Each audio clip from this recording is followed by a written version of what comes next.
Buenos días, mi nombre es Juan Camilo Salcedo, soy residente de cuarto año de la Universidad del Valle y hoy venimos a hablarles del síndrome de Arnold-Chiari o malformación de Chiari tipo 2. Este trabajo es revisado por el doctor Luis Fernando Santa Cruz, neurocirujano de la Universidad del Valle y neurocirujano pediatra de la Universidad UNAM de México y docente de nuestra institución. Las malformaciones de Chiari fueron acuñadas por primera vez por el médico austriaco Hans Chiari en 1891. Y este nombre pues se le da a un grupo de deformidades de la fosa posterior que involucra el romboencéfalo, como es el cerebelo, el puente y el bulbo raquídeo.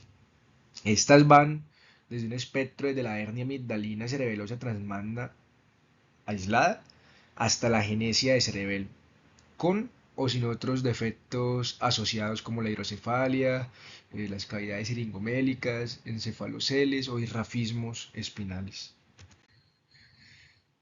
Y aunque su clasificación es variable, hoy vamos a centrarnos en la malformación de Chiari tipo 2 o síndrome de Arnold-Chiari propiamente dicho. Y este es un defecto congénito producto de un disrafismo espinal al momento de la gestación, que incluye tanto la producción del meningocele como la herniación cerebelosa amigdalina. Y como lo vemos en la imagen punteada, esta se cataloga cuando se encuentra superior a 5 milímetros por debajo de la línea de Marrae, que va del bastion al opisthum. McClure y Nepper propusieron por primera vez que esto era una patología asociada a un defecto del tubo neural, que estaba relacionada con el metabolismo de los folatos y su deficiencia, donde el flujo redirigido del líquido cefalorraquídeo en un sentido caudal por el neuroeje conllevaba entonces a un colapso del sistema ventricular inútero, a una fosa posterior más hipoplásica y por ende a la herniación cerebelosa. Este ocurre aproximadamente en 0.4 por mil nacimientos vivos sin predominio sobre el género, por lo menos en países desarrollados. Pudiese haber una falta de seguimiento o una falta de estadísticas en países no desarrollados, donde sabemos que es más frecuente, como Sudáfrica o Latinoamérica. Los signos y síntomas neurológicos pues surgen por tres mecanismos. El mielomeningocele entonces va a conllevar, dependiendo a su extensión, a un déficit de las raíces lumbares y sacras, donde lo más frecuente es encontrarnos con compromisos en la dorsiplantiflexión y el control de los esfínteres. Por su parte, la compresión directa de estructuras neurológicas contra el foramen magno circundante conlleva entonces un compromiso de los pares bajos, como son el osofaringio, el vago, el accesorio y del mismo bulbo raquídeo. El desarrollo de hidrocefalia o siringomelia o siringobulbia pues puede conllevar a una hipertensión endocraniana o déficit motor y sensitivo por la expansión del sirins, así como producto de la obstrucción del flujo de salida del mismo líquido cefalorraquídeo. En cuanto a la evolución natural de la enfermedad, tenemos que el mielomeningocele es típicamente reconocido durante la gestación por el defecto que produce en el tubo neural, y esto se puede evidenciar en una ecografía prenatal. Esto entonces va a llevar, como lo mencionábamos, a un riesgo de una paraparesia y alteración de los esfínteres, y si se identifica que ese se encuentra roto al momento del nacimiento, pues aumenta el riesgo también de la neuroinfección. La asociación con Chiari da lugar a una mayor probabilidad de síntomas del 10 al 30%. Esto incluye síntomas aerodigestivos y cardiorrespiratorios en los neonatos y en adultos, aunque la sintomatología es más larvada, como lo vamos a ver en la siguiente diapositiva, suele ser de evolución más lenta. Entonces, en los neonatos van a primar algunos síntomas y signos como el estridor, eh, producto pues del compromiso de estos pares bajos, la apnea central, producto de la compresión del núcleo cardiorrespiratorio, la parálisis vocal, también por compromiso de los pares bajos, lo que da lugar por lo menos a un llanto débil, la presencia de disfonía, disfagia, riesgo de broncoaspiración o regurgitación, bradicardia por el compromiso cardiogénico, hipo o cuadriparesia, propiamente por la compresión de las pirámides vulvares. Mientras que los niños más grandes en los adultos pueden primar algunos síntomas cerebelosos como la ataxia, el nistagmus, el vértigo, la cefalea suboccipital, que es muy patognomónica con la valsalva, presencia de cuadriparesia progresiva, la famosa disociación sensitiva y la apnea del sueño. Dentro de las herramientas diagnósticas y el arsenal que tenemos está la ecografía prenatal, como lo habíamos mencionado. Esta ha disminuido la incidencia con el pasar del tiempo, dado a que hoy se promueve eh, el reparo intrauterino de este tipo de patologías, eh, gracias al estudio MOMS, y el aborto, que está estandarizado para algunas culturas a nivel sociopolítico, dado a ciertas reglamentaciones sociales que lo hacen electivo en algunos países. La resonancia de todo el neuroeje nos permite identificar las estructuras herniadas y su extensión. También si hay presencia o no de hidrocefalia asociada o de siringomelia o siringobulbia, así como la extensión del mielomeningocele. En cuanto al tratamiento, tenemos que el tratamiento quirúrgico es variable, donde además de la reparación temprana del mielomeningocele, que debe ser inmediata si éste se encuentra roto, teniendo en cuenta pues la activación del código mielomeningocele que involucra también a los servicios de cirugía plástica para un cierre primario de la herida en la medida de lo posible, ya sea con injertos o plastias necesarias, y no roto en las primeras 48 o 72 horas. Se incluyen también terapias como la ventriculostomía externa, la derivación ventriculoperitoneal, la descompresión suboccipital con o sin laminotomías e incluso, como lo vamos a ver más adelante, se ha propuesto la ampliación con distractores de fosa posterior. Vamos a ver qué evidencia hay para malformaciones de Chiari de tipo 2.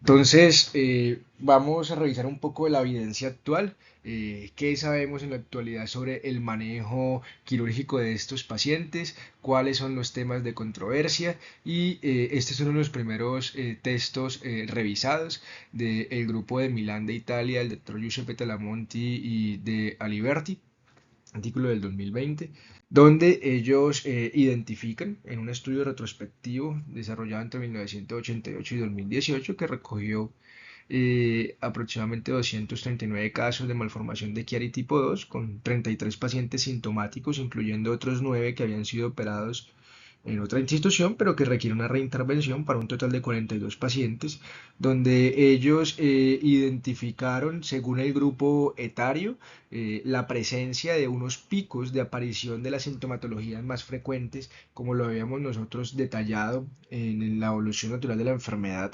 en neonatos, infantes y adultos. Sin embargo, para este mismo grupo, a pesar de lo estructurada de su tabla anterior, la relación edad-síntomas no fue estadísticamente significativa. Tampoco lo fue la extensión de la herniación de las tonsilas cerebelosas o del mielomeningocele, curiosamente, con relación con la edad. El tratamiento generalmente comienza descartando que los síntomas no dependan de la hidrocefalia. Casi que el 40% de estos pacientes eh, mejoraron independientemente de la gravedad de los síntomas e incluso del valor de la PIC. Y esta aparente irrelevancia de la PIC pues probablemente depende del efecto que incluso los cambios leves de la PIC puedan tener sobre el delicado equilibrio del sistema de pacientes con malformación de Chiari tipo 2. Como vemos, muchos al tener mielomeningocele roto pueden no tener eh, cambios ventriculares con una ventriculomegalia significativa, pero el momento de la corrección puede llevar rápidamente a la pérdida de dicho equilibrio y a la acumulación del líquido, haciendo que estos pacientes se tornen sintomáticos. Por eso la necesidad imperiosa del seguimiento de la tensión de su fontanela y de su perímetro cefálico, que muchos incluso están dentro de valores normales. De manera que se posiciona una ventriculostomía externa y si esta es beneficiosa al cabo de 5 días, se internaliza con una derivación ventriculoperitoneal, sobre todo cuando se ha descartado que no nos encontramos con una neuroinfección sobreagregada. El papel de esta ventriculostomía no está limitado por la edad, pero sí se ha visto que resulta menos eficaz cuando hay un deterioro de cuerdas vocales o cuando hay siringomelia o siringobulbia asociados. Tan importante es el rol de la hidrocefalia en los pacientes que ante cualquier deterioro, eh, en caso de que estos ya contengan una derivación ventriculoperitoneal preexistente, antes de pensar en una cirugía adicional, se debe comprobar si esta está funcional. De hecho, una encuesta reciente, el 96% de los encuestados siempre revisaba primero la derivación y el 60% no tenían en cuenta el tamaño ventricular. Para aquellos pacientes que no mejoraron con la derivación, se les propuso entonces la descompresión craniocervical con eh, una extensión eh, de laminotomías según la extensión del descenso de las amígdalas cerebelosas. Esa famosa descompresión suboccipital con resección de arco posterior de C1 y laminotomías. Vemos que para estos autores el 60% restante de los pacientes del estudio requirió de una descompresión craniocervical adicional, donde 37 pacientes mejoraron, 2 permanecieron sin cambios y uno empeoró, correspondiente al 2,5% de los pacientes. Una cuestión pendiente entonces al respecto se refiere a cuál es el tiempo de espera antes de realizar una descompresión craniocervical. Y es que para la década de 1990 Pollack y colegas observaron que muchos de sus recién nacidos progresaban en pocos días desde síntomas leves a síndromes más graves, lo cual no ocurría en pacientes mayores. Entonces, concerniente a esto, propusieron que el tratamiento debe ser urgente en neonatos y lactantes y la cirugía podría ser electiva en pacientes mayores. Esta política es ampliamente aceptada y las tasas de mortalidad actualmente en estos pacientes se han vuelto relativamente bajas, con una resolución de los síntomas que se acerca a un 60 y 80% de los casos.